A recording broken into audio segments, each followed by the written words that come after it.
সবাই কেমন আছো? আশা করছি ভালো আছো। আমিও খুব ভালো আছি। Welcome to Bengali blogger Sonali. Welcome একটা নতুন ভিডিও নিয়ে। আজকে কি কি রান্না করছি তোমাদের এক ঝলক দেখিয়ে দিই। ঠিক আছে, মুগের ডাল, ভাজা মুগের ডাল করেছি। তার মধ্যে দেবো এই যে মিষ্টি কুমড়ো আর ডাঁটা, এই দিয়ে মুগের ডাল করব। তা চলো, ডাল সিদ্ধ হয়ে গেছে, এবার মুগের ডালে এইগুলো আমি দিয়ে দেবো। মিষ্টি কুমড়ো দিয়ে আর এই খড়ি খড়ি ডাঁটাগুলো দিয়ে ডাল খেতে কিন্তু বেশ লাগে। পুরো থালাটা ধরেই আমি ঢেলে দেবো। ডালটা যতক্ষণ মানে সবজিগুলো সিদ্ধ হচ্ছে ততক্ষণ আমি পোস্ত বেটে নেবো, ঝিঙে পোস্ত হবে। তা চলো বন্ধুরা, গোটা ভিডিওটা স্কিপ না করে দেখতে থাকো, আশা করছি ভালো লাগবে। বন্ধুরা সাংঘাতিক পড়েছে, একদম ভালো লাগছে না গরমে, ঘেমে চান করে যাচ্ছি। আর চলো পোস্তটা বেটে নিই। ঝিঙে রেডি করে নিয়েছি, এখানে কয়েকটা বড়ি ভেজে নিয়েছি, বড়ি দিয়ে ঝিঙে পোস্ত করব। আর কড়াইতে নিয়ে নিয়েছি কালো জিরে ফোড়ন, আর ভাত দেখো ওদিকে টকবক টকবক করে ফুটছে। আর এদিকে দেখো পোস্ত বেটে নিয়েছি, এর মধ্যে হলুদ, একটু চিনি, একটু লঙ্কার গুঁড়ো, একটু নুন, নুন তো দিতেই হবে। তার চলো তেলের মধ্যে ঝিঙেগুলো সব দিয়ে দেবো আমি। একদম কচি ঝিঙে, দুটো ঝিঙে একটু পোকা হয়েছিল, ফেলে দিয়েছি। আর বাদবাকি ঝিঙে সবই ভালো, কচি একদম। আর এই গরমে পোস্ত খেলে পেটও ঠান্ডা থাকে। আর সব ঝিঙেগুলো আমি নিয়ে নিলাম, যেহেতু জল ছিল না থালাটা উপর করে দিলাম না। দেখো সব ঝিঙে দিয়ে দিয়েছি কড়াইয়ের মধ্যে, 750 মতো ঝিঙে ছিল। সেই হলো পোস্তটা একটু সামান্য একটু জল দিয়ে গুলে নিয়ে আসি। আর ভাত এইবার দেখতে সময় লাগে না, ভাত হয়ে গেছে নাকি একবার দেখে নিই। আর ভাত নামিয়ে দিতে হবে, ভাত হয়ে গেছে। এই ভাতটা ফুটে উঠলেই হয়ে যায়, এত ভালো চাল। একদম হয়ে গেছে ভাত, উপর দিয়ে দেবো।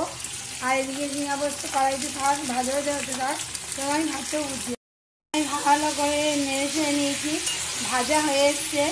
এবার আমি পোস্তটা দিয়ে দেবো। পোস্তের মধ্যে জল দিয়ে একটু গুলে নিয়ে এসেছিলাম, দিয়ে দিলাম। এবার আবারও আমি নাড়াচাড়া করব। বেশ 2 থেকে 3 মিনিটের মতো নাড়াচাড়া করে পরিমাণ মতো একটু জল দিয়ে দিলেই ঝিঙে বড়ি পোস্ত রেডি।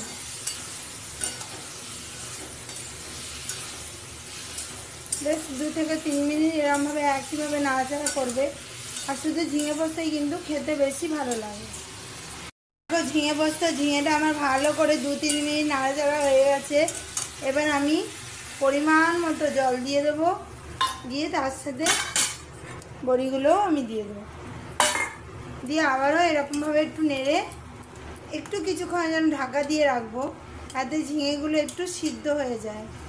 ঝিঙে না সিদ্ধ হয়ে তো ভালো লাগবে না, ঝিঙে যতই কচি হোক একটু তো সিদ্ধ হতেই লাগবে।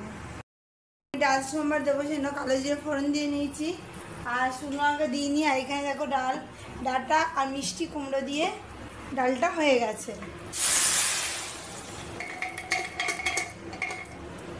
এবার ডালের মধ্যে একটু সামান্য জল নিয়ে নেবো, দিয়ে ওই ডালের মধ্যে দিয়ে দেবো। হাতায় করে একটু ডালটা নেড়ে দিচ্ছি, আর এর মধ্যে সামান্য একটু মিষ্টি দিয়ে দেবো, আর একটু নুন দিয়ে দেবো। যেহেতু এই ডাঁটা আবার এই মিষ্টি কুমড়োগুলো গেছে ডালের মধ্যে, ওই জন্য এর মধ্যে সামান্য একটু চিনি আর নুন দিয়ে দেবো। দেখো বন্ধুরা, একটা কাঁচা লঙ্কা ফালি করে দিয়েছি। ডাল ফুটতে শুরু হয়ে গেছে, আর ঝিঙে পোস্তটা একবার খুলে দেখে নেবো এর কী হাল। ঝিঙে পোস্তও কিন্তু ফুটছে টকবক করে, আর ঝিঙেগুলো সিদ্ধ হবে তারপরে তো হবে। ঝিঙে খুবই কচি,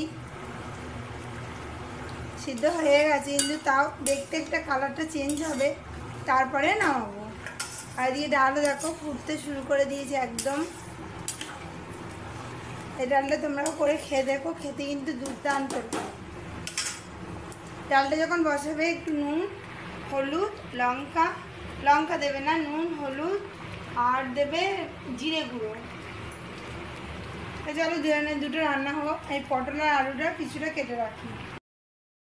আর কুমড়ো দিয়ে ডালটা হয়ে গেছে, আর এখানে ঝিঙে পোস্ত, বড়ি দিয়ে ঝিঙে দিয়ে পোস্ত, আর এখানে করব উচ্ছে আলু ভাজা, আর এখানে পটল আলুর তরকারি, সেই জন্য আমি গোটা জিরে ফোড়ন দিয়ে দিয়েছি। আর এখানেও তেলটা গরম হয়ে গেছে, আমি উচ্ছে আলুটা নুন হলুদ মাখিয়ে নিয়েছি, এই কড়াইয়ের মধ্যে আমি দিয়ে দেবো। এখানে দেখো পটল আলু দিয়ে দিয়েছি তেলের মধ্যে ফোড়ন দিয়ে, আর এখানে উচ্ছে আলু নুন হলুদ মাখিয়ে একবারে দিয়ে দিয়েছি। একটু নেড়ে নেড়ে দেবো, যেহেতু তেলটা খুব গরম হয়ে গেছে, মানে ভাজাটাও তাড়াতাড়ি হয়ে যাবে। সেটা ভালো করে নেড়ে ছেড়ে তেলের মধ্যে ভাজা ভাজা করে নেব। আর গরম গরম ভাতের সঙ্গে উচ্ছে আলু ভাজা কিন্তু খেতে বেশ লাগে। এটা ভাজা ভাজা হোক, ততক্ষণে আমি মশলাটা রেডি করে নেব। ভাজা আমার হয়ে গেছে, আর এখানে পটল আলুও ভাজা ভাজা হয়ে যাচ্ছে। এবার মশলাটা দিয়ে দেবো। এখানে মশলা আমার রেডি করে নিয়েছি আমি, জিরে ধনে লঙ্কার গুঁড়ো হলুদ গুঁড়ো নুন সামান্য চিনি কালার হওয়ার জন্য সব কিছু নিয়ে, আর একটু আদা বাটা ভালো করে পেস্ট বানিয়ে নিলাম। আর ওইদিকে আর একটু ভাজা ভাজা করে নেবো।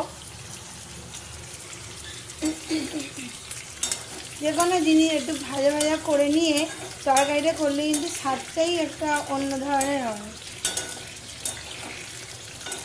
দেখো পটল আলু কিন্তু ভাজা ভাজা আমার হয়ে এসছে। এবার মশলাটা আমি দিয়ে দেবো। মশলাটা দিয়ে আমি ভালো করে কষিয়ে নেবো 2 থেকে 3 মিনিটের মধ্যে। একটু করে কষাবো, আবার একটু করে জল দেবো, এরমভাবে কষিয়ে নেবো। আর ততক্ষণে আমি উচ্ছে আলু ভাজাটাও ঢেলে নেবো। পটল আলুর তরকারি আমার হয়ে গেছে, আমি এবার পাত্রে ঢেলে নেবো। পটলের তরকারি আমার পাত্রে ঢালা হয়ে গেছে। ছোটো ছোটো আলু দিয়ে পটল দিয়ে তরকারি করেছি, কত সুন্দর কালারটা এসছে দেখো। ভিডিও আমি এখানেই রাখছি। আমার ভিডিও যদি ভালো লেগে থাকে, আমার রেসিপি যদি ভালো লেগে থাকে, অবশ্যই চ্যানেলটা সাবস্ক্রাইব করবেন, লাইক কমেন্ট শেয়ার করতে ভুলবেন না। আজকের মতো ভিডিও আমি এখানেই রাখছি। কাল আবার নতুন ভিডিও নিয়ে খুব শিগগিরই আসছি। তো সুস্থ থাকবেন, ভালো থাকবেন, সবাইকে ভালো থাকবেন। বাই।